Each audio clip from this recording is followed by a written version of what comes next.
Hi. For today's Daily Create, we were asked to tell you about a family heirloom.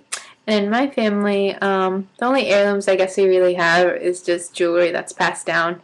And jewelry holds a special importance for females in our culture, especially because they get a lot made when they get married.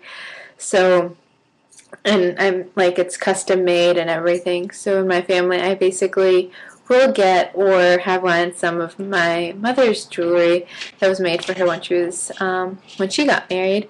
And recently, she gave me a set of bangles that were made when she got married.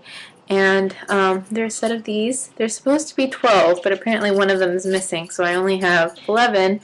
And so they're really heavy. They're pure silver, or I don't know if it's like pure silver or a lot of silver. I don't know how to measure silver quantity. And they have this nice little design. If they're like handmade and engraved, kind of, and they have this little pattern to them. So it's kind of nice. It's really simple. And so that's one family heirloom that I have to share with you. Okay, see you guys later.